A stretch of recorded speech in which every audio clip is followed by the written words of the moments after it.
programa de hoje você vai ver os pronunciamentos dos vereadores no plenário, a solene em homenagem ao centenário da Federação Pernambucana de Futebol e a segunda oficina do Interleges, que reúne representantes de câmaras de todo o estado. O TV Câmara do Recife está no ar.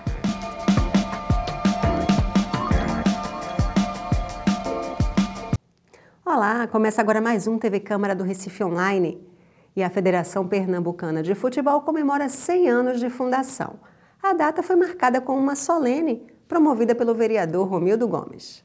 A solene reuniu no plenário da Câmara autoridades esportivas e também integrantes da federação. Na tribuna, o vereador Romildo Gomes Neto falou da história da instituição, fundada em junho de 1915.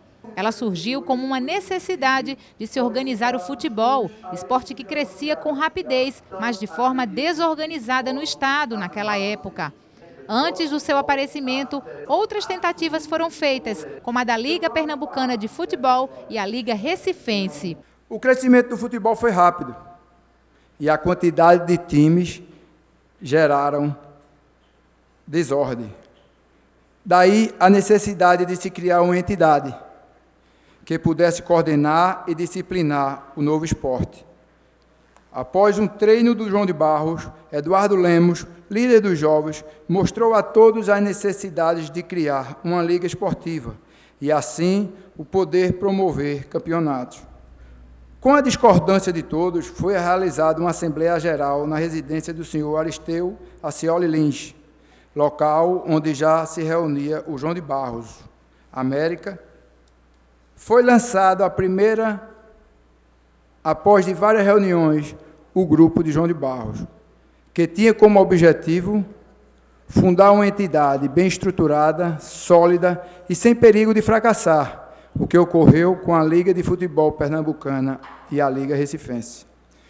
Foi realizado o sonho no dia 16 de junho de 1915, através de uma convocação geral às comissões representativas de todos os clubes esportivos, se destacando o João de Barros Futebol Clube, Centro Esportivo de Pérez, Esporte Clube Flamengo, Santa Cruz, Futebol Clube Agros Esporte, Clube de Socorro.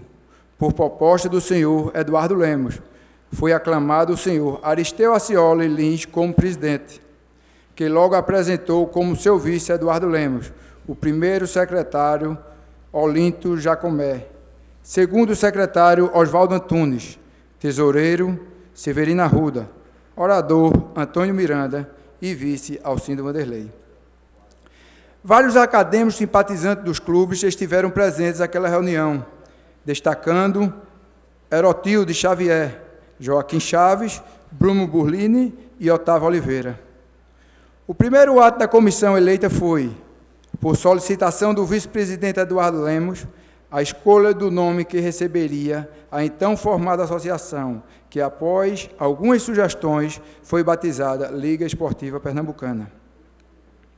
A partir daí, o presidente Aristeu Acioli nomeou uma comissão para tratar da elaboração do estatuto, bem como solicitar dos clubes a lista dos associados e a presença assídua de seus representantes nas reuniões.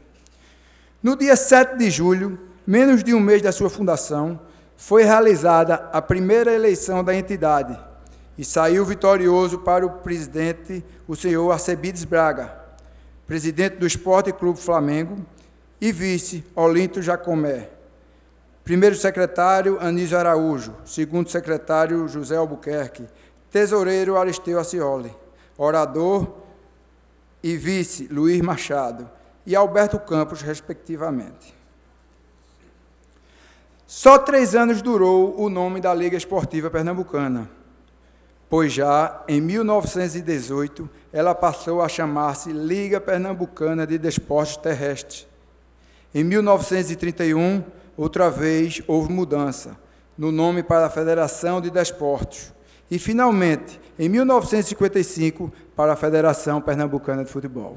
Romildo Gomes Neto lembrou também da conquista da sede própria da federação. Foram várias gestões para que a federação pudesse se sentir à altura do seu crescimento, esportivo e somente na gestão do médico José do Rego Vieira, após 35 anos de peregrinação, a FPF conseguiu sua sede própria.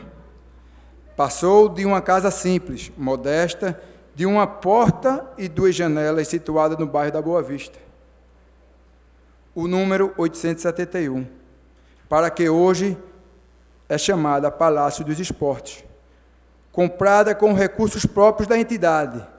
No mês de março de 1968, na gestão do presidente Rubem Moreira, que gozava de muito prestígio junto aos órgãos públicos, conseguindo assim subvenções para lançar a pedra fundamental, e na gestão do governador Nélio Coelho. Em junho de 1972, o Recife viveu uma semana de muitas atividades esportivas.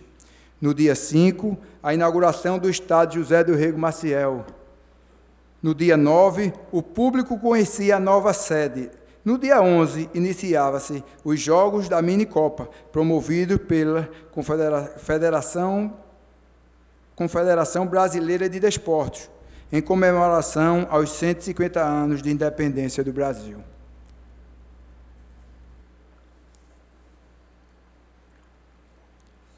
A inauguração da sede da Federação Pernambucana de Futebol foi noticiada em todos os jornais de circulação do Estado de Pernambuco, que também anunciava todas as homenagens a serem vivenciadas.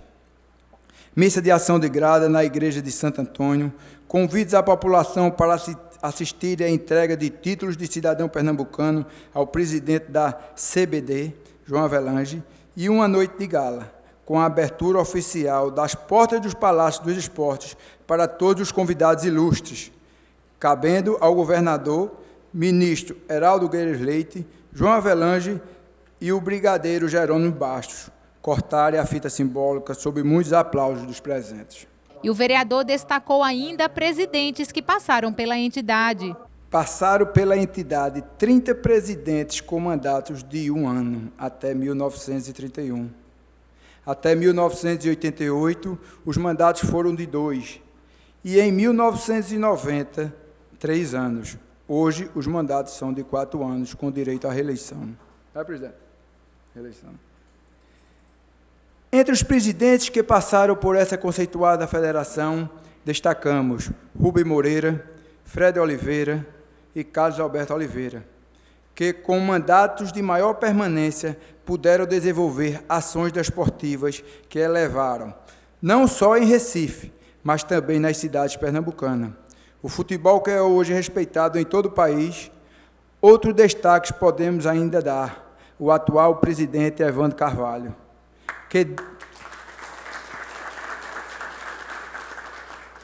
que desde 1985, como vice-presidente dos gestores Fred Oliveira e Carlos Oliveira, demonstrou ser conhecedor da brilhante história da FPF e ser merecedor do respeito de todos os desportivos pernambucanos. Merece também a nossa admiração todos que fazem a diretoria dessa federação, a quem parabenizamos na figura impoluta do nosso querido amigo João Cacheiro. Segundo o vice-presidente e secretário-geral desta federação.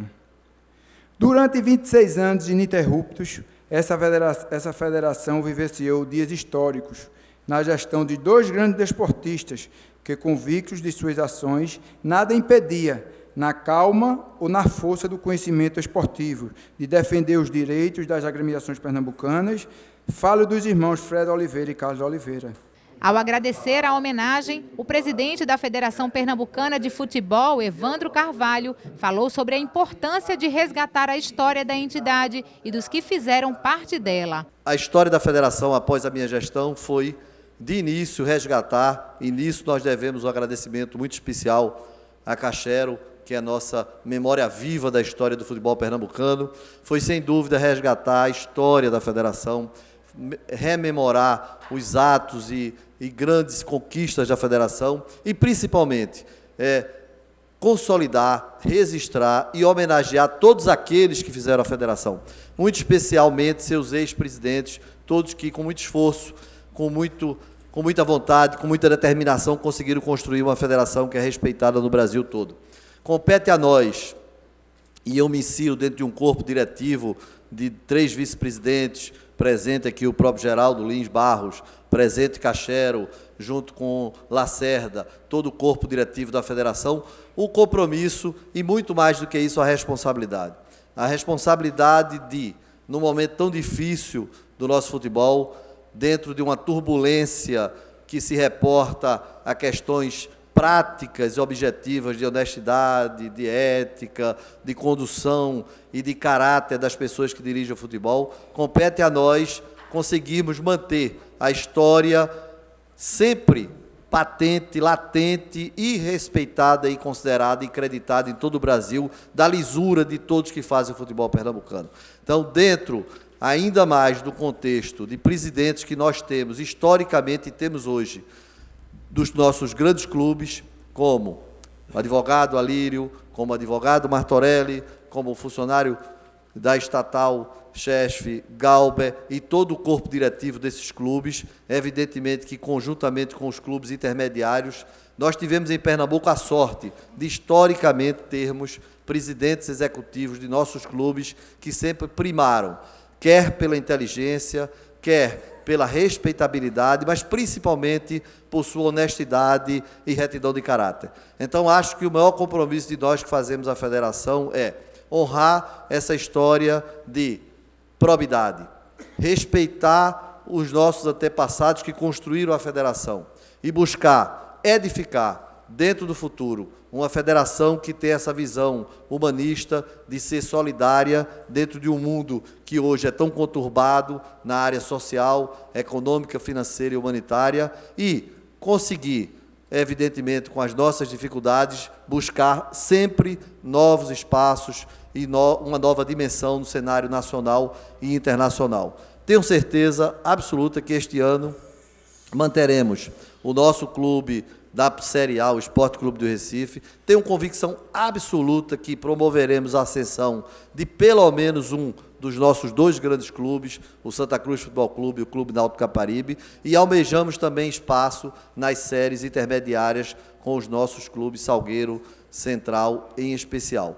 Então, acredito e posso afirmar a vocês que este é um compromisso de gestão, é um compromisso de responsabilidade com nossa história. Numa quebra de protocolo, o presidente da solenidade, Romerinho Jatobá, convidou o ex-vereador Romildo Gomes Filho para também fazer um discurso pela passagem do centenário da federação. Eu quero aqui me congratular com todos que fazem o futebol pernambucano. Inclusive está presente o presidente do Clube das Multidões, do Santa Cruz.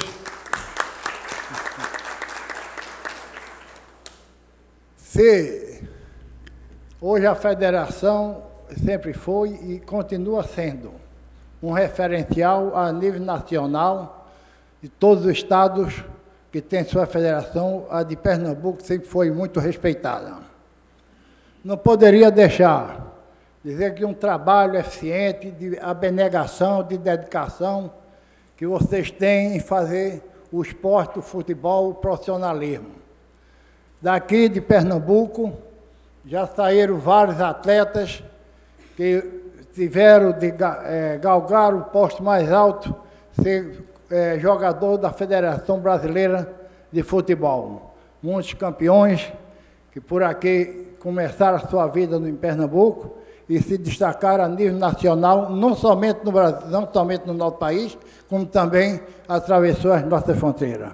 Quero, nesta oportunidade, meu caro Evandro, me parabenizar, congratular e agradecer também a presença dos senhores e das senhoras que deixaram seus afazeres para aqui vir prestigiar neste momento, nessa tarde de hoje, aqui a Federação Pernambucana de Futebol. Desejo para você felicidade e sorte na sua caminhada e vamos ver que os 3 clubes de Pernambuco vêm se destacando no momento que na Série A se encontra o esporte.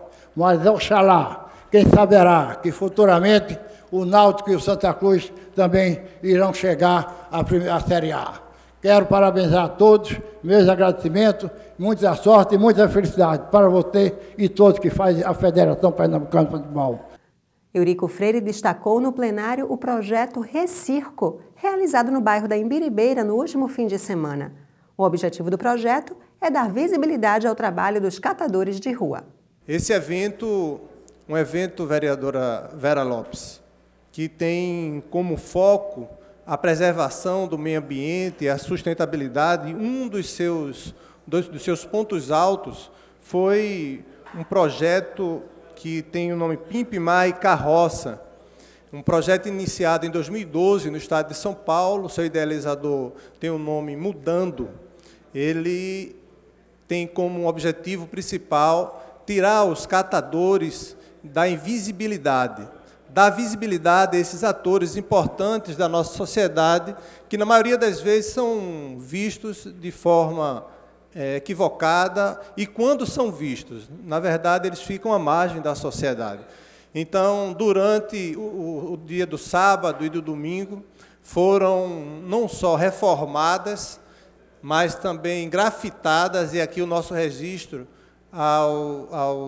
aos jovens, às pessoas, aos grafiteiros e grafiteiras de nossa cidade, que estiveram lá no voluntariado. Então, eles grafitaram essas 55 carroças, ouviam os seus proprietários, o anseio desses proprietários. Muitas vezes a grafitagem correspondia a um protesto, correspondia a uma solicitação propriamente de serem enxergados pela sociedade, correspondia a dar destaque à importância do seu trabalho para a nossa sociedade. Além propriamente da reforma e da grafitagem das carroças, o projeto contemplou o atendimento desses carroceiros e carroceiras com atendimento médico, fisioterapêutico, um corte de cabelo, um check-up que foi feito ali na Universo, através dos seus alunos e professores. Então, sem dúvida nenhuma, um projeto que merece o nosso reconhecimento. A gente precisa que projetos semelhantes aconteçam em nossa cidade. E essa casa, eu posso dizer, porque estive lá representando essa casa, a Casa do Zé Mariano, apoiou o projeto que aconteceu durante esse final de semana através do nosso mandato. No Dia do Soldado, Maré Malta rendeu homenagens a Duque de Caxias. Soldado experimentado e notável estadista, agiu com rigor e competência, acalmando conflitos, angariando confiança da população, fazendo acordos com os líderes locais, tratando com respeito e justiça os vencidos e mantendo-se como representante do imperador Dom Pedro II. Em teatros de operações no estrangeiro, Caxias liderou, como comandante em chefe, as forças imperiais do Prata na campanha contra Oribe e Rosas e contra o ditador Solano Lopes, do Paraguai. Essas forças aliadas na campanha da Tríplice Aliança. Nessa ocasião, não foram menores os feitos militares daquele que recebera em solo pátrio o epíteto de o pacificador, nem tampouco modificado o tratamento digno dos contendores à população, comprovando o elevado espírito daquele que fizera da honra o seu mistério. Homem ativo e de vasta cultura, foi presidente do Conselho de Ministros e ministro da Guerra por 3 vezes. Na vida pública, também exerceu mandatos de deputado e senador, além de ter atuado como conselheiro de Estado extraordinário e conselheiro de guerra. Um símbolo da lei e da ordem, cuja presença significa a vitória sobre os inimigos, a pacificação e a anistia dos compatriotas, a serenidade e a clarividência das soluções políticas. O homem que ensinou virtudes tão preciosas como a nobreza de caráter, a coerência de atitude, os predicados da bravura, o patriotismo, o amor, a legalidade, a desambição pessoal, a humildade, a honradez, a generosidade, o sadio nacionalismo e, sobretudo, nos legou a vida como exemplo. No dia 7 de maio de 1880, cercado por desvelos dos seus íntimos, fechava os olhos para sempre aquele bravo militar que vivera no seio do Exército, para a glória do Exército Brasileiro e da pátria. Esta homenagem ao Duque de Caxias, e em nome dele a todos os soldados, todos os heróis brasileiros, os pracinhas que lutaram na guerra, os que estão vivos ainda e aqueles que se foram e deram sua vida pela nossa pátria. A guerra não é motivo de alegria. Nunca foi, nunca será. Mas é a guerra que traz um sentimento de nação, de união, de sacrifício, e a dor também que eleva e faz mudar uma nação, faz mudar os homens que vão modificar o futuro. Amaro Cipriano Maguari chamou atenção para as dificuldades enfrentadas pelos moradores de prédios caixão.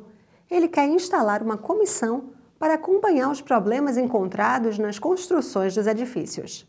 Eu creio que a gente tem a necessidade de formar uma comissão nesta Casa Legislativa e procurar a Caixa Econômica Federal para saber como vai ficar a questão da insegurança de quem comprou aqueles apartamentos nesses prédios de caixão que não tem ferragem nos apartamentos.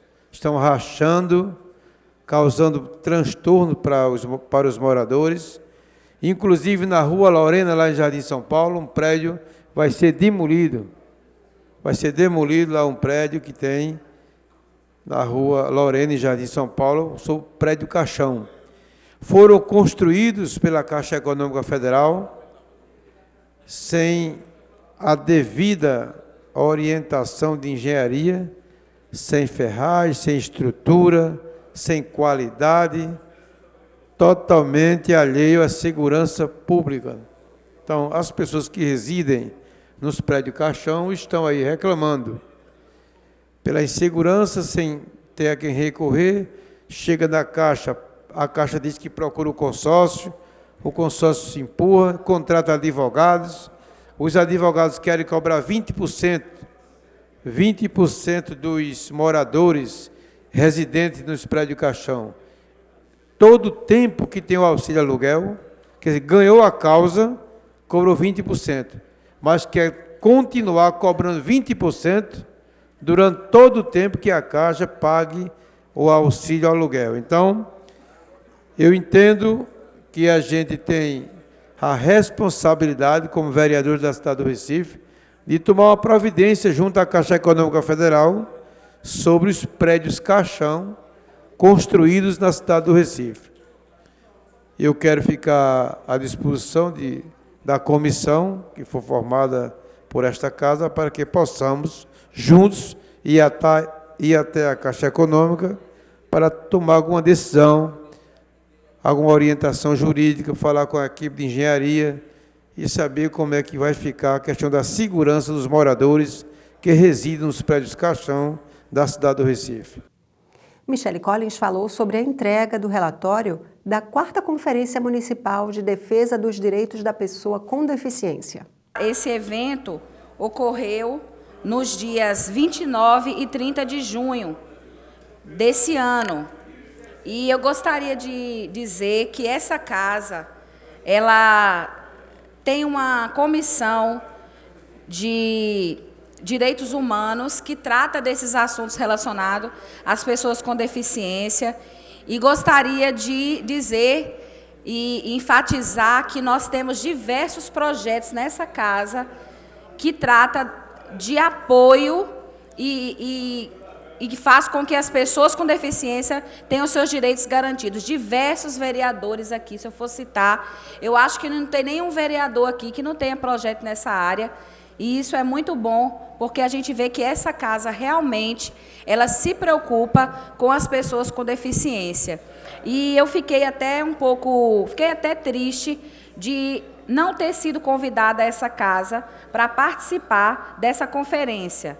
Nenhum convite chegou. E muitas vezes a gente vê cobranças que chegam aqui até este poder, porém, temos que ter as limitações, né? Como se diz, dai a César o que é de César, as atribuições de cada um.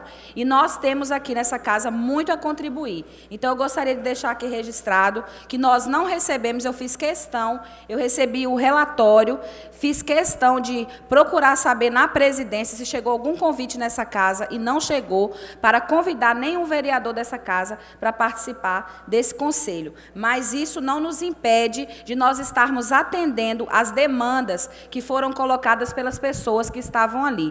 Então, eu gostaria de deixar esse relatório à disposição de todos os vereadores que se interessarem em ter uma cópia, para que vocês possam estar vendo o que foi discutido, o que foi falado, o que foi solicitado pelas pessoas com deficiência ali do Conselho. Agora, o que me chamou a atenção também no relatório, eu ainda estou detalhando, eu creio que daqui também pode nos dar muitas ideias boas para projetos, para nós podermos contribuir com as pessoas com deficiência.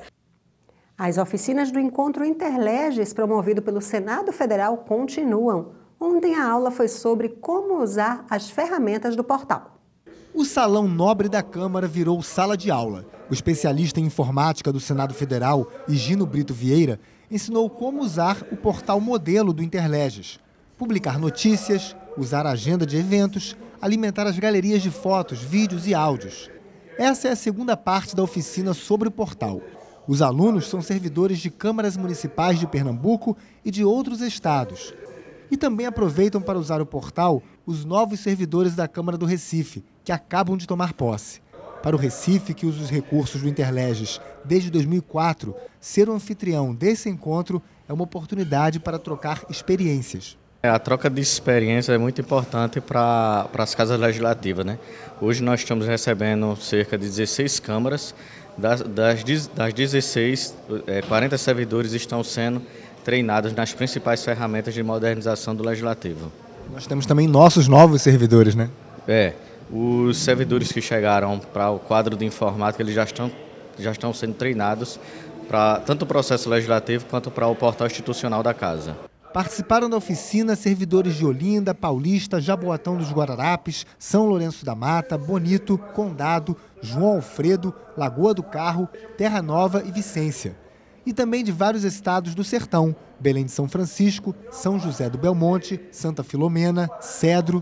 De Floresta veio uma equipe de servidores e até o presidente da Câmara. Na realidade, isso é uma oportunidade única para todas as câmaras do interior de Pernambuco como um todo, que é justamente essa questão da informatização, da gente cumprir a lei de transparência, cumprir a lei de responsabilidade fiscal, e a função primordial é justamente que o vereador ele possa ser visto.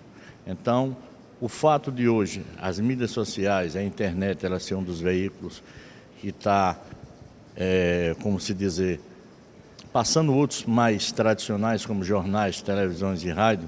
Então, esse é o maior meio de comunicação que eu acho que o interior tem. É de suma importância para as câmaras que elas possam realmente, tanto do portal modelo quanto do SAPL, que esse é muito importante, que é justamente que dá o trato da questão da tramitação dos projetos, de todas as proposições que os vereadores apresentam. Então, por isso, a gente valorizou e trouxemos para cá todas as pessoas que estão envolvidas diretamente com a manutenção e alimentação, tanto do portal modelo, como também do SAPL. E vieram ainda servidores de outros estados, gente que viajou muitas horas para participar do Encontro Interleges, como Felipe Palheiros, que trabalha no Departamento de Informática da Câmara de Tabirito, em Minas Gerais. A gente andou um pouquinho aí, mas está valendo a pena. Estamos aprendendo muita coisa aqui para implantar na Câmara lá. Muito complicado, não? Não, tá bem tranquilo, tá muito devagar, entendeu?